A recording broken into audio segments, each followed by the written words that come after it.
En à peine 2 ans, Ian Fleming est passé du poste de chroniqueur nécrologique dans les bureaux de Reuters à celui d'envoyé spécial à Moscou. Si le journalisme le passionnait toujours autant, il s'avéra qu'au final, la paye, elle, ne suivait pas. En effet, en tant que Fleming, Ian se devait d'avoir un train de vie conséquent, s'acheter des costumes hors de prix, être membre de clubs prestigieux, déjeuner dans les plus grands restaurants. Bref, pouvoir être vu en société et montrer le prestige de sa famille. Malheureusement, ce n'étaient pas les maigres revenus concédés par sa mère, additionnés à son modeste salaire de journaliste, qui pouvaient lui permettre de continuer à postuler au standing des milieux bourgeois. Surtout qu'il savait à présent, depuis la mort de son grand-père, qu'il ne devait plus s'attendre à un quelconque héritage, et qu'il devait à présent devenir indépendant. D'autant plus vis-à-vis de sa mère et de ses chantages financiers pour contrôler sa vie amoureuse. Comment gagner plus d'argent ? Son patron, Rickardson Hart, lui, avait remarqué les compétences du jeune homme et avait décidé de le gratifier par un illustre poste de correspondant permanent à Shanghai. L'offre est alléchante et propose un dépaysement complet, ainsi qu'une reconnaissance professionnelle indéniable. Ian s'imagine alors marcher dans les pas de son grand frère Peter, devenu, lui, un aventurier au long cours, un reporter aux 4 coins de la planète. Néanmoins, se présentera alors à lui une énorme ombre au tableau qui lui fit remettre les pieds sur terre. Le salaire. Celui-ci n'était alors que de 800 livres par an. Selon Fleming lui-même, cette somme ne couvrirait même pas le coût de sa consommation d'opium. Alors, évidemment, Ian refusa l'offre. Et il offrit également sa démission. Tout simplement parce qu'il avait une autre idée en tête. En 1932, il avait rencontré une femme charmante, Maud Russell, pendant la garden party annuelle organisée par sa mère. Vous souvenez-vous que Ian avait déjà été fiancé et s'était engagé avec une jeune Suissesse qui inspira la mère de James Bond. Eh bien, la rencontre avec Maud fut l'un de ces éléments décisifs qui lui firent changer d'avis. Ça, et bien sûr le fait que sa mère le déshériterait s'il se mariait. Maud Russell est née Maud Nelk en 1891 à Londres. Elle est la fille de Paul Nelk, un richissime banquier d'origine juive allemande, immigré au milieu des années 1880. Or, si Maud est élevée dans le luxe, l'opulence, cette dernière est restée toute sa vie particulièrement simple et pragmatique. En 1916, elle rencontra l'homme qui deviendra son mari et le père de ses 2 enfants, Gilbert Bean Alwyn Russell, un simple lieutenant d'infanterie de bonne famille anglicane, âgé de 42 ans, soit de 16 ans son cadet. Malgré la différence de fortune, d'âge et de religion, la passion les envahit dès le premier regard, et l'ensemble de leur vie ne sera désormais voué plus qu'à l'un à l'autre. Lui également se présente comme un humaniste et est doué d'un indéniable goût de la provocation. Ainsi, en 1917, quand il présenta sa fiancée à sa famille, il leur décrit la situation en ces termes. « L'idée d'épouser une Allemande alors que nous sommes en guerre contre eux m'amuse follement. » Mais ce sera bien plus que de simples moqueries dont ils feront part. Les Russell sont alors richissimes et font à la fois dans le mécénat d'artistes, mais aussi dans l'engagement politique. Maud est d'origine juive allemande, traitée comme une ennemie durant la Première Guerre mondiale et dont le peuple a été tyrannisé durant la Seconde. Bien que la richesse atténue les malheurs et les différences, elle ne fut jamais dupe des conditions de vie de ses contemporains bien moins fortunés qu'elle. Pour eux, l'engagement politique n'était pas un vain mot. Dès le début des années 30, ils mettront en place tout un réseau entier d'immigration pour permettre aux réfugiés juifs d'Allemagne de fuir les persécutions nazies de manière clandestine. Maud et Gilbert sont des antifascistes reconnus. Et plus que cela, Gilbert baigne lui aussi dans le grand bain des services secrets britanniques. D'autant plus qu'il est à la tête d'une des banques de la City, la Cullen Company, qui est secrètement sous l'égide du MI6. Si on ne peut plus faire confiance à un banquier suisse, où va le monde, je vous le demande? C'est donc pour un emploi de conseiller financier et agent de change au sein de la bourse de Londres que postule Ian Fleming. Son salaire suivra en conséquence. Au taux de change actuel, moins les frais et certaines imprévisibles dépenses, bien entendu. Je vous ai mis la somme en chiffres ronds. J'apprécie énormément les rondeurs. Ian et Maud ont certes une liaison amoureuse. Cependant, elle n'est pas forcément ce à quoi Ian s'attendrait. Car Gilbert, le mari, est tout simplement au courant de tout et valide d'ailleurs cette aventure extra-conjugale. Maud et Gilbert forment une sorte d'union libre. D'ailleurs, Maud n'a aucune intention de quitter son mari. Elle est bien trop fusionnelle avec lui. Et puis elle et Ian ont presque 17 ans de différence. Un écart d'âge beaucoup trop important aux yeux de sa maîtresse. Ian reste donc 2 ans chez Cullen Company, mais qui se révéleront être des années décevantes.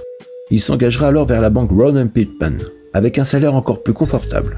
Une banque dont le neveu du fondateur, Fred Pittman, avait gagné la médaille d'or olympique à Stockholm aux côtés de son oncle Philip Fleming. Cependant, son train de vie de seigneur ne l'engage en rien à s'enrichir, car il commence à fréquenter les salles de jeu. Il mène la grande vie, peut-être même légèrement au-dessus de ses moyens. Il s'en va assez régulièrement en France, sur la côte d'Opale, pour profiter des plages et surtout des casinos, et en particulier au Touquet, qui deviendra le lieu de l'imaginaire royal les eaux, de Casino Royal et d'eau service secret de Sa Majesté. Mais plus que tout, Ian s'ennuie. Il n'est en rien capable de saisir les subtilités boursières et les taux spéculatifs. Il ne comprend rien aux chiffres, aux fractions, aux pourcentages. Il fait partie des pires brokers du monde, comme lui soulignera le collègue qui en prendra son poste après qu'il ait démissionné. Il essaiera néanmoins de trouver des investissements fructueux. Mais nous sommes dans les années 30, et les krachs boursiers de 1929 et de 1933 ont considérablement refroidi les actionnaires les plus courageux. J'ai l'argent. Vendez encore à découvert 1 million d'actions Skyfleet.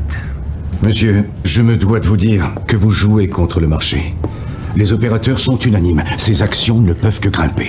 Vendez, compris. Alors, il s'épanouit dans sa vie privée. Il rentre dans des cercles fermés comme les Whites ou les Boodles, et il transforme sa maison du 22 bis Avery Street en une sorte de lupanar qui nomme dans un français snobinard le cercle gastronomique et des jeux de hasard, où il réunit des amis masculins s'adonnant au casino, au golf ou au bridge. Il y apprend les bases du baccarat, mais également de la bonne chère, ne se privant en rien pour réaliser ses orgies. Fleming s'éloigne donc des plaisirs de l'écriture pour une apparente dilettante. Il se lance aussi dans la collection de livres anciens afin de s'assurer une manne financière pouvant prendre de la valeur, l'or et le dollar ayant montré des signes de faiblesse jadis. Mais c'est surtout le sexe qui, après ses nombreuses déceptions sentimentales, a pris le pas sur la raison. Il est alors tout bonnement monstrueux quand il reçoit des femmes chez lui, ne se préoccupant quasiment pas d'elles jusqu'à l'action, et leur exhibant volontiers et sans pudeur des livres d'imagerie érotique qu'il avait commencé à amasser depuis Kitzbühel. Mary Pakenham, l'une de ses maîtresses, dira de lui qu'il n'avait que 2 sujets de conversation, lui et le sexe. Vous savez que faire l'amour avec Fatima était le plus grand plaisir de toute votre vie. Eh bien, pour être parfaitement honnête, j'ai connu une fille à Philadelphie. À une autre de ses maîtresses, autrichienne, Edith Morpurgo, il enverra des lettres passionnées entre les « Je veux vous embrasser et ne rien dire. Cela n'a aucun sens, mais je vous envoie des morceaux de mon cœur. » et des « Si je devrais dire amour, vous n'aurez rien à répondre. Alors j'aurai à vous fouetter et vous pleurerez. Et je ne veux pas. Je veux seulement que vous soyez heureuse. » Bref, le démon de midi est à sa porte et il est en avance. Une fois même, alors rendre visite à un ami dont il aurait dû être le témoin de mariage. Il trouva sa jeune épouse seule, chez lui. Il l'invitera donc à passer quelques jours avec lui faire le tour des châteaux de la Loire.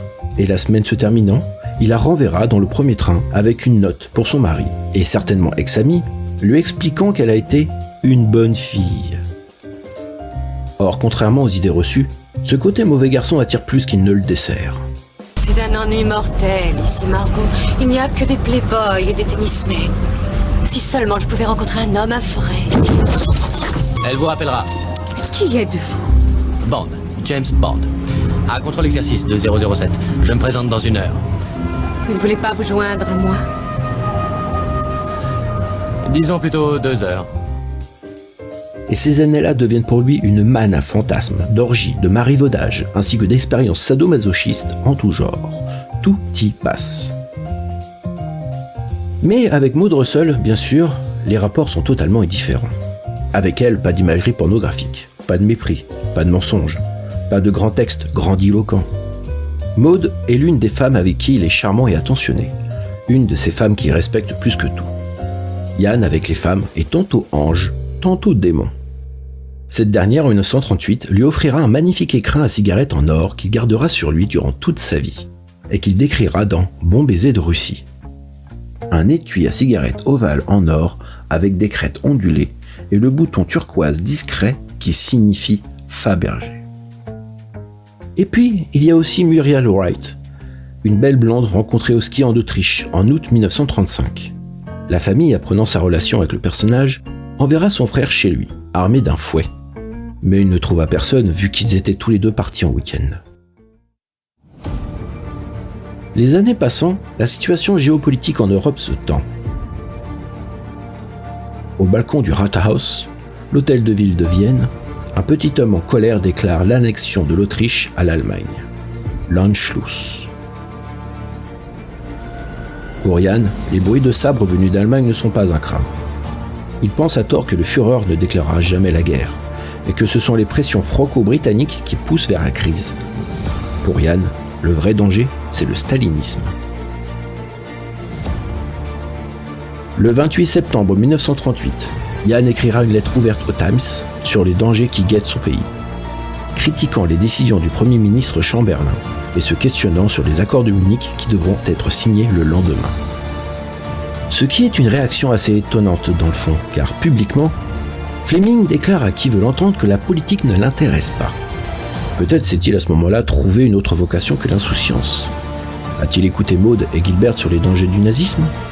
Ou encore ses éducateurs autrichiens Phyllis Bottom et Forbes Zenis, ou même son frère Peter, tous des antifascistes convaincus.